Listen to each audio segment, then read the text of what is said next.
Pedro Rodríguez Filho, el asesino de asesinos. La última mitad del siglo pasado supuso para Brasil un final del milenio sangriento. Más de 70 personas con antecedentes delictivos fueron asesinadas por uno de los asesinos más temidos y violentos de la historia criminal del país.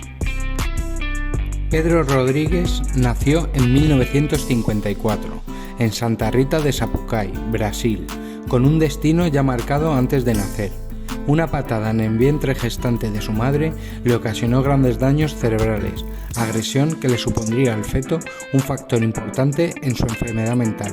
El artífice fue su padre, el ambiente social conflictivo le aguardaba. Su infancia estuvo marcada por la violencia de su entorno familiar y social. Trabajaba en un matadero de aves, en contacto directo con la muerte y el maltrato animal. Genéticamente predispuesto a las reacciones agresivas, resolvía los conflictos a golpes y con intención de acabar con la vida de su hermano. Su primera tentativa sin éxito de asesinato fue contra su primo, ambos menores de edad. Posteriormente, decidió asesinar al jefe de su padre, que amenazaba con despedir al cabeza y sustento familiar. Fue el principio de un maratón imparable de asesinatos.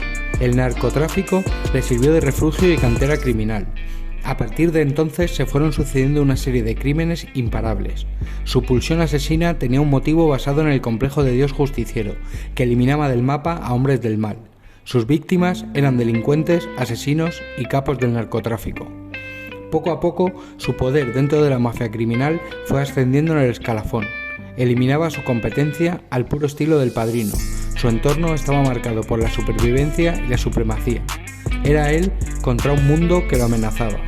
La venganza contra los individuos que causaban el mal llegó hasta su propia familia. El odio a su padre se incrementó tras descubrir que había sido el responsable de la muerte de su madre. Lo asesinó, le arrancó el corazón y lo mordió en un acto de canibalismo vengativo. La soledad parecía ser su destino. Su hermana y su pareja sentimental también habían sido asesinadas. Nunca tuvo descendencia. El 24 de mayo de 1973 fue detenido y condenado a 129 años de cárcel. Durante su traslado a prisión, mató a un violador que viajaba con él en el furgón. Su nueva vida encerrado fue aún más productiva, sumando 47 asesinatos a su elenco y una condena de 400 años. Era un recluso temible que asesinaba por capricho, justificando que solo mataba a criminales. Entre sus víctimas se encuentra también el asesino de su única hermana. Actualmente sigue cumpliendo condena. Este maníaco brasileño es una máquina de matar imparable. De hecho, ni siquiera lo esconde, lo lleva tatuado en su brazo. Mato por placer. Su perfil psicológico engloba todos los rasgos de la personalidad de un perfecto psicópata asesino en serie. Infancia traumática, rodeado de violencia y malos tratos. Daño cerebral, provocado por una patada de su padre al vientre materno. La zona afectada está relacionada con la empatía. Maltrato animal. Trabajaba en un matadero de aves, en contacto directo con la muerte. Egocéntrico. Todo gira en torno a él y su voluntad. Lo que le estorba lo elimina. Antisocial. Desprecio evidente por el ser humano y violación de las normas sociales. Impulsivo e irresponsable. Falta de perspectiva futura sobre las consecuencias de sus actos. Paranoico. El mundo era una amenaza. La única forma de estar a salvo era el asesinato. Complejo de Dios.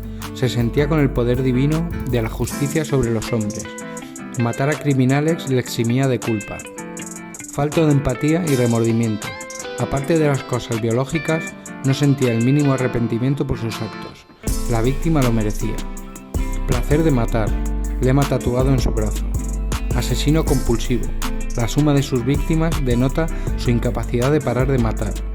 Narcisista.